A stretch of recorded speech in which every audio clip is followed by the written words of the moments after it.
Good morning. जेवण बघून तुम्हाला कळलंच असेल की आज संडे आहे. तर संडेला असा होता मेन्यू, चिकन सुक्का, चिकनचा रस्सा आणि चिकनचंच येलो राईस म्हणजे चिकनच्या पाण्यातला अळणी राईस, असं सगळा मेन्यू बनवला. आणि त्यानंतर मी साफसफाई करायला म्हणजेच रोजची कामं करायला लागली. मस्त चिकनबरोबर भाकरी पण बनवल्या होत्या. सगळं जेवण केलं आणि त्यानंतर जे कपडे घेऊन आली होती त्याच्यासाठी रील्स शूट केल्या, ज्या तुमच्याबरोबर शेअर करायच्या होत्या. हा एक टॉप आहे जो मस्तपैकी चिकन करीमधला आहे आणि खूप जास्त कलर आवडला होता मला. त्यानंतर हा सिंपल पिंक कलरचा टॉप आहे, ज्याच्यावरती तुम्ही येल्लो आणि व्हाईट दोन्ही कलरचे कॉम्बिनेशन करू शकता, जो फेस्टिवल लुकसाठी अगदी परफेक्ट आहे. आणि फिटिंग पण खूप छान आहे ह्या ड्रेसची. शाईनमुळे तो थोडा फेस्टिवल लुक देतो आणि कलर पण तसा आहे. ह्याच्यावर हेवी ज्वेलरी नक्की ट्राय करा.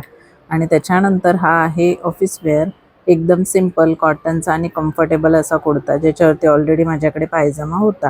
तर हे सगळं मी घेतलं आहे भायखळ्यातल्या ह्या शॉपमधून, जे इग्नी स्कूलच्या एक्झॅक्ट बाजूला आहे. आणि मी ऑलरेडी तुम्हाला ह्याचा ॲड्रेस आधीच्या पण एका व्लॉगमध्ये दिलेला आहे. इथलं office wear, western wear, coord set, kurtis आणि आपले सणावारांचे कपडे सगळं इथे आहे. लेडीजचं स्पेशली हे दुकान आहे. जे जवळ असतील ते नक्की व्हिजिट करू शकतात. चला तर मग सबस्क्राईब करून घ्या. बाय.